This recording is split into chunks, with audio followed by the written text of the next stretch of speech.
The sinking feeling of social anxiety, awkwardness, can make even the simplest interactions feel like walking through a dense fog. Palms sweaty, heart racing, and the haunting sense that all eyes are on you. I know that struggle all too well. It's a challenge that affects millions of people, yet one unlikely individual has managed to not just overcome it but turn it into an asset: Kevin Hart.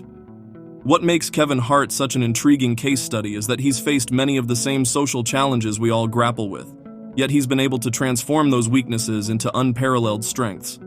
You see, Kevin didn't let his stature or social perception hold him back. Instead, he developed a unique set of strategies that enabled him to connect with audiences on a deep, authentic level. And in this video, I'm going to share the same strategies that, when applied, can transform the way you navigate social situations.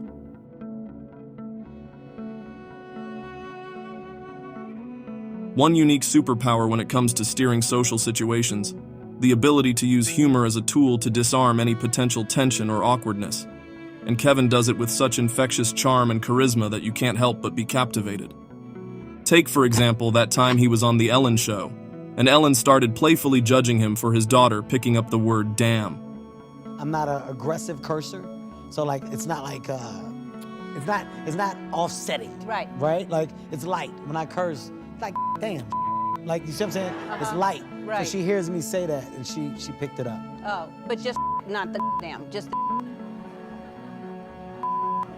yeah. Now, for a lot of us, that could have been a seriously cringeworthy moment. The perfect recipe for social anxiety to rear its ugly head. But not Kevin. Instead of getting defensive or trying to justify himself, he instantly flips the script, saying, Ellen, I feel like you judging me like I'm a bad parent.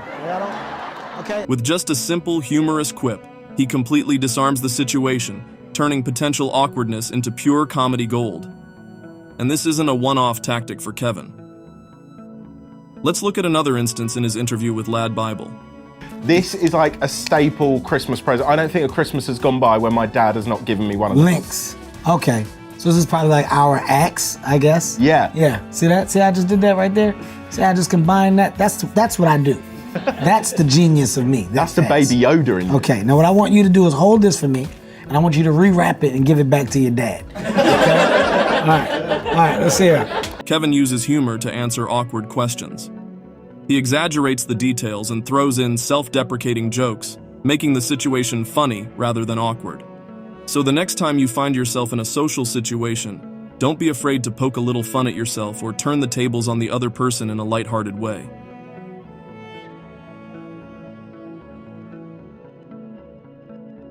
On to the second strategy, is using gesture while storytelling. They were all related. Like there was a batch of the kids that had the older sister, the younger sister, and the infant sister. So I got to work like with three sisters that were related, and then my older two, I grew a relationship with them as we were doing the movie. Because for a while, some of the scenes were difficult because one of the babies didn't like me. Like the baby just didn't like me. It didn't matter what I did, candy, nothing worked. But what I found overall is that you're able to use that. See that? Kevin Hart isn't just reciting a story, he's performing it with every fiber of his being. The way he uses his hands, his face, his entire body to bring the narrative to life. What if the people don't speak English? How do you handle that? What I found out, what happens is I go to these other countries and the people that do speak English come, but the people that don't speak English know what's going on and they know me and they look at the other people and while they laugh, they just laugh and look at me. Like, it must be good. It must be good. It's nothing short of hypnotic. And you know what? This same storytelling technique can be an absolute aid for anyone battling social anxiety. You see, when you harness the power of gestures, it does more than just entertain your audience. It's a strategic weapon against those crippling, anxious feelings that can so often hold us back. First off, those expressive movements act as a powerful distraction, taking the focus off your internal jitters and shifting it to the story itself. It's like dangling a shiny object in front of your audience.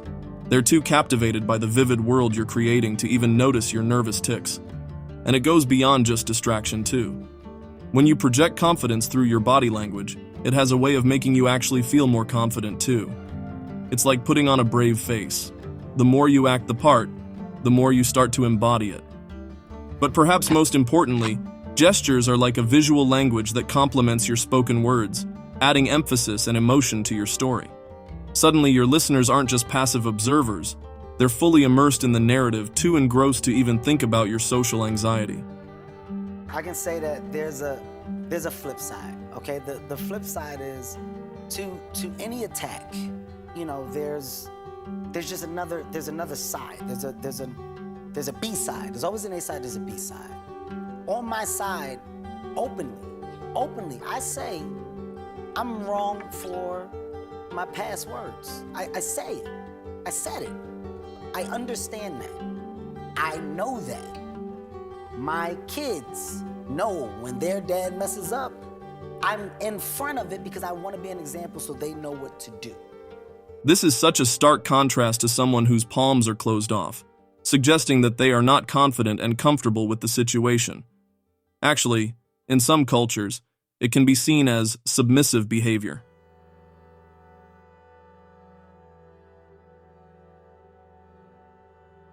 Strategy number 3 to help overcome social anxiety butterflies is learning to laugh at yourself with some self-deprecating humor.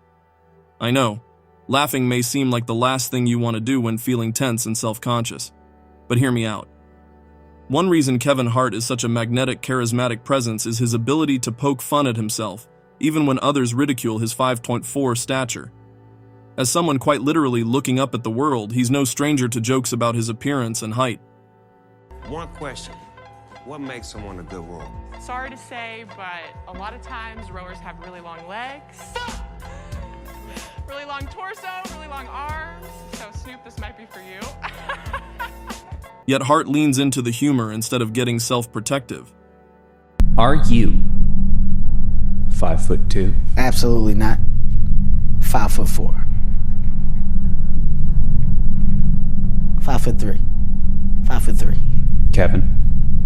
5'2.5". I'm 5'2". 5'2". Let's try to tell the truth. Yeah, 5'. But rather than getting defensive or letting those comments get him down, Kevin Hart takes it all in stride. In fact, he often beats his critics to the punch, making self-deprecating quips and poking fun at his own perceived flaws before anyone else can. I like this. You do? Yeah. It's something different, right? I like it. Thank you. I appreciate that. You're like Thank Bruce Willis. Thank you, sir. Yeah. You look good too. There's something different about you. I don't. Taller. Are you sure? Yeah, look at it. Oh my God. It's a boot. I got on a boot. Oh, You see okay. it? Oh, that's what it is. Yeah. Yeah, put on a boot. You got to put on a boot. Get a little rise there. Like Yeah. 5'4.5". Wow, 5'4.5". That's good. And you know what? It works wonders.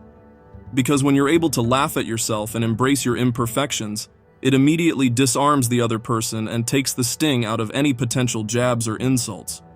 Plus, it shows a level of confidence and self-awareness that people can't help but be drawn to.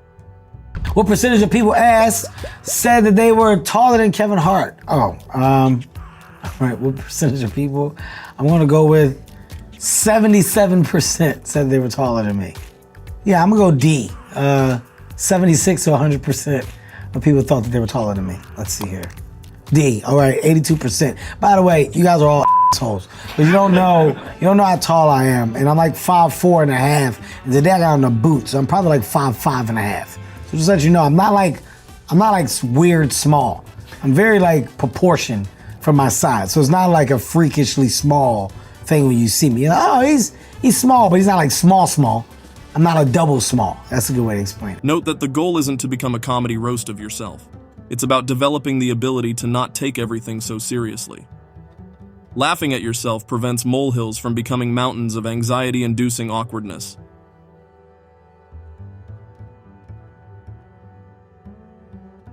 Honestly, this is one of the main conversation boosters I recommend for overcoming social awkwardness. I know, it might sound super simple, but trust me, this can make a world of difference. We've all been there, stuck in a social situation, frantically searching for anything to say. And more often than not, we end up falling back on those classic generic questions like, "So what do you do?" It's a conversational trap that can leave both parties feeling like they're trapped in a job interview, rather than enjoying a genuine exchange. Unlike those dreaded yes or no queries, open-ended questions encourage the other person to open up and share their unique perspectives and experiences. You see, open-ended questions have the power to transform a standard interview or conversation into a genuine, engaging exchange. They show the other person that you're truly interested in hearing their perspective and experiences, rather than just checking boxes on a list of conversational topics. You can apply this strategy to your own social interactions by start with why and how questions. These prompts encourage the other person to share the thought process and reasoning behind their answers. For example, why did you decide to pursue that career? Or how did you get started with that hobby? Then build on their responses after that. Implement these tips and that self-conscious inner voice won't stand a chance. Smash that like button and subscribe for more related content. Thanks for watching.